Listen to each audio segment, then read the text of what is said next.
दोस्तों, आज जो खबरें मैं आपको बताने जा रहा हूं, वो सिर्फ खबरें नहीं है। ये इंडिया की सियासत का आईना है, जहां कभी गोलियों की आवाज से इंसाफ मिलता है, कभी संविधान की आवाज को भीड़ के नारे दबा देते हैं और कहीं एक सिख भाई की बात हमारे दिलों को हिला जाती है। आइए देखते हैं आज की ये सियासी खबरें सिर्फ और सिर्फ सियासी अड्डा पर। मैं हूं आपका दोस्त ज़िया और आज की ये रिपोर्ट आपके होश उड़ा देगी। बने रहिए मेरे साथ। उत्तर प्रदेश से लेकर दिल्ली और रायबरेली तक सियासत में आग लगी है। कहीं योगी सरकार का ऑपरेशन लंगड़ा और खल्लास बदमाशों को लंगड़ा बना रहा है, तो कहीं राहुल गांधी संविधान की चीख सुनाने की कोशिश कर रहे हैं। सुप्रीम कोर्ट खेल से तंग है और एक सिख भाई हमें याद दिला रहा है कि 20% होते हुए भी हम बिखरे हुए क्यों हैं। यह है आज का भारत और इसे समझना अब जरूरी है। पहली खबर, यूपी का ऑपरेशन लंगड़ा और खल्लास बदमाशों की शामत। उत्तर प्रदेश में योगी सरकार के आदेश के बाद हालात ऐसे हैं कि 48 घंटे में 20 एनकाउंटर।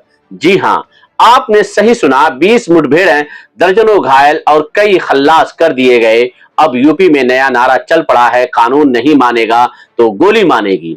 ऑपरेशन लंगड़ा का मतलब बदमाश के पैर में गोली, ताकि वो फिर कभी जुर्म की राह न चले। और ऑपरेशन खल्लास, सीधे यमराज के पास टिकट।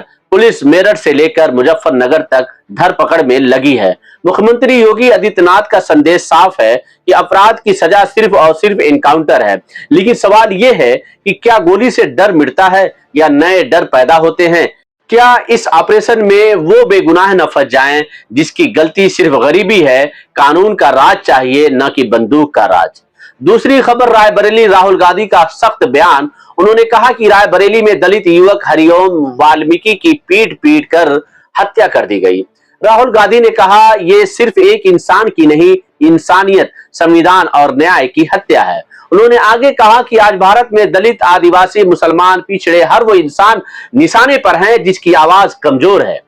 उन्होंने कहा, जहां संविधान की जगह बुलडोजर ने ले ली हो, वहां इंसाफ की जगह डर ही बाकी रह जाता है। क्या हम सच में उस भारत में जी रहे हैं जहां संविधान से ज्यादा ताकत भीड़ को दी जा रही है? ये सवाल सिर्फ राहुल गांधी का नहीं, हर उस इंसान का है जो अपने हक के लिए खड़ा होना चाहता है।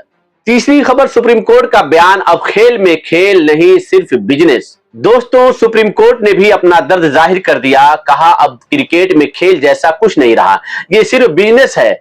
दोस्तों, सोचना जरा, जब खेल भी बिक जाए तो फिर सियासत क्यों नहीं बिकेगी?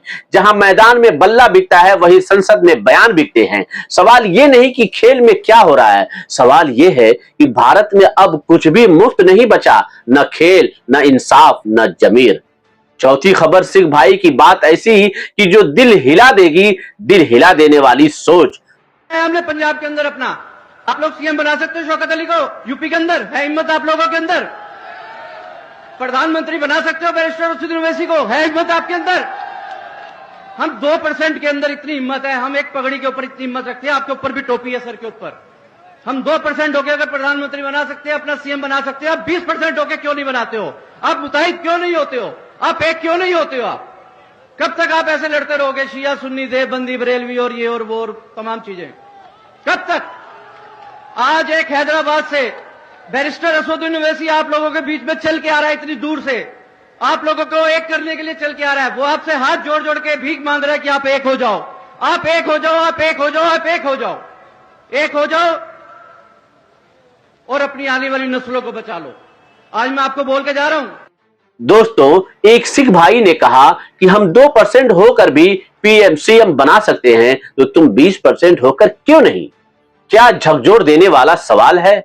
क्योंकि सच्चाई यही है, हम बिखरे हैं, टुकड़ों में हैं और इसी वजह से मारे जा रहे हैं। हमारे घर बुलडोजर से तोड़े जाते हैं, हमारी आवाज को देशद्रोही कहा जाता है और हमारे नेता ही हमें आपस में बांट देते हैं।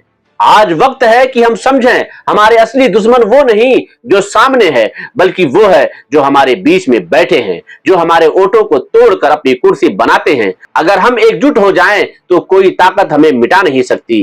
पांचवी खबर, असदुद्दीन ओवैसी साहब का पीएम मोदी पर सवाल।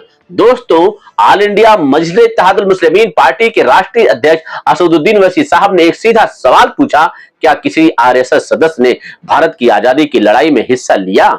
ओवैसी ने कहा कि आरएसएस का भारत की जंग आजादी में कोई योगदान नहीं था।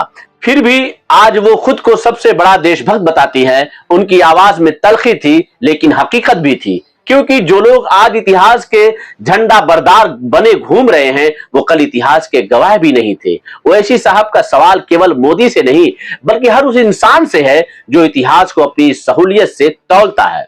झूठ बोलता है देश का प्रधानमंत्री के आरएसएस ने देश की आजादी में हिस्सा लिया।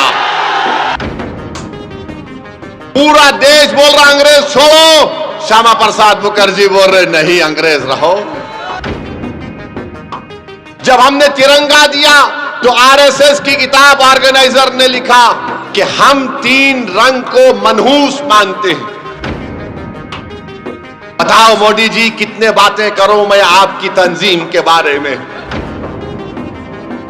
मेरे भाई आरएसएस ने इस देश की आजादी के लिए कुछ नहीं किया। टीपू सुल्तान ने अपनी जान को गंवा दिया अंग्रेजों से लड़ते हुए। तो मोदी जी लंबा लंबा छोड़ते, आपको मालूम ना, लंबा लंबा छोड़ते। अब मोदी जी ने कह दिया कि भारत की जंग आजादी में आरएसएस ने बड़ा योगदान दिया। भाइयों बहनों, आप बताइए वो आरएसएस जो भारत की आजादी में उनका एक आदमी नहीं मरा, एक भी नहीं मरा। अगर कोई मरा अपनी जान दिया तो मोदी नाम बताओ। अगर एक आदमी तुम्हारा मरा तो नाम बताओ। मैं तुमको बिहार में जिन हमारे बुजुर्गों ने जंग आजादी में हिस्सा लिया, सुनो भाजपा आरएसएस वालों, मैं तुमको नाम सुनाता हूं। अब्दुल क़य्यूम अंसारी, मौलाना मजहरुल हक, बिस्मिल अजीमाबाद, सैयद अली इमाम, अब्दुल गफूर, सैयद महमूद, मखफूर अहमद एजाजी, ऐसे बहुत से नाम है। मोदी जी 1 घंटा लग जाएगा, इतने नाम बोलूंगा मैं। आप एक आदमी का नाम बताओ। झूठ बोलता है देश का प्रधानमंत्री के आरएसएस ने देश की आजादी में हिस्सा लिया। हेगडेवर सुनिए, हेगडेवर यकीनन जेल को गए थे जब वो कांग्रेस के मेंबर थे, आरएसएस को नहीं बनाया गया था। और हेगडेवर जेल को क्यों गए थे? ये बीजेपी के लोग बोलते कि महात्मा गांधी ने खिलाफत मूवमेंट चलाया। अरे दीवाने, हेगडेवर तो खिलाफत मूवमेंट की ताईद में भाषण देकर जेल को गया था। और फिर गांधी ने कहा था कि जो जेल को जाएगा वो वकील नहीं ठहराएगा। तो हेगडेवर ने गांधी के हुक्म की खिलाफ वर्जी की, वकील को खड़ाया। और आपको जानकर ताज्जुब होगा, हंसना नहीं मैं जो कहूंगा, कोई जेल से जब निकलता है तो हेगडेवर का 12 किलो वजन बढ़ गया था। 12 किलो। मालूम हुआ कि जेलर से दोस्ती कर दिए तो जेलर इनका सैया बन चुका था, कपड़े छोटे हो गए। और मोदी जी बोलते हम आरएसएस ने बड़ा किया। अच्छा, देश में नमक का सत्याग्रह हुआ था, आरएसएस ने कहा नहीं हिस्सा लेंगे। हेगडेवर हिस्सा लिए और उनकी जीवनी किताब में कोई लिखता है, उन्हीं का आदमी, कि हेगडेवर इसीलिए हिस्सा लिए ताकि वो लोग अवाम को, जनता को आरएसएस पे लाना चाहते थे। देश ने फैसला किया क्विट इंडिया मूवमेंट, अंग्रेज भारत छोड़ो। तो कौन थे श्यामा प्रसाद मुखर्जी? बताओ मोदी, जो फजलुल हक के साथ डिप्टी चीफ मिनिस्टर थे, जिस तरह तेजस्वी नीतीश कुमार के साथ थे, बाद में दोनों में तलाक हो गया, क्यों हो गया नहीं मालूम। श्यामा प्रसाद मुखर्जी, पूरा देश बोल रहा अंग्रेज छोड़ो, श्यामा प्रसाद मुखर्जी बोल रहे नहीं अंग्रेज रहो। उस पर नहीं बोलेंगे। जब हमने तिरंगा दिया तो आरएसएस की किताब ऑर्गेनाइजर ने लिखा कि हम 3 रंग को मनहूस मानते हैं।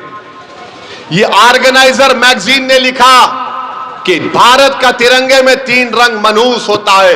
बताओ मोदी जी कितने बातें करूं मैं आपकी तंजीम के बारे में।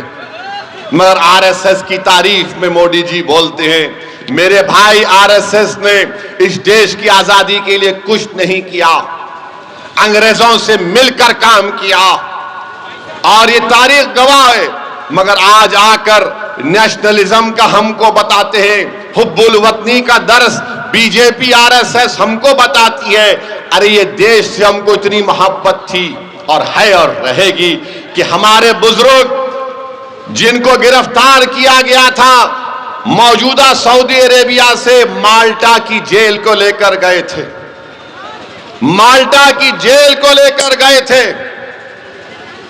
और उस माल्टा की जेल में उनको रखा गया। आज भी भारत से माल्टा की कोई डायरेक्ट फ्लाइट नहीं है।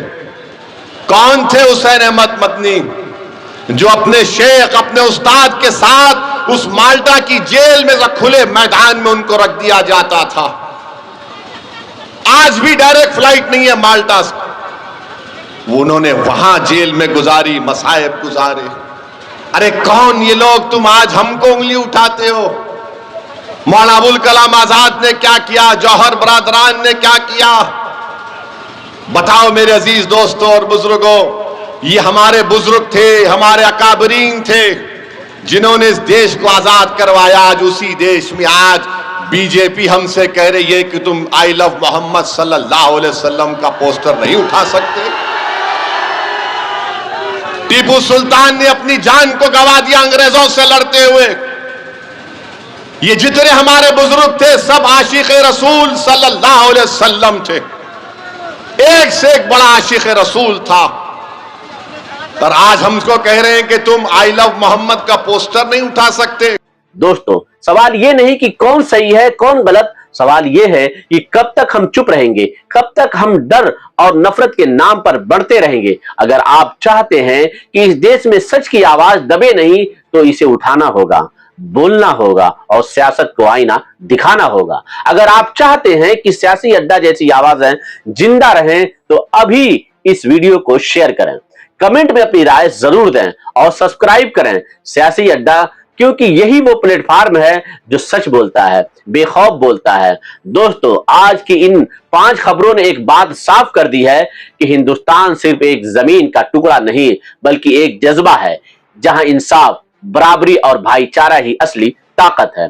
अगर गोली, बुलडोजर या भीड़ का राज चलेगा तो कल कोई भी महफूज नहीं रहेगा, और अगर संविधान का राज चलेगा तो सबका वजूद सुरक्षित रहेगा। मैं हूं जिया और आप देख रहे थे सियासी अड्डा, जहां खबरें नहीं हकीकतें दिखाई जाती हैं। मिलते हैं अगली रिपोर्ट में, तब तक याद रखिए सच बोलना गुनाह नहीं बल्कि एक जिम्मेदारी है। शुक्रिया।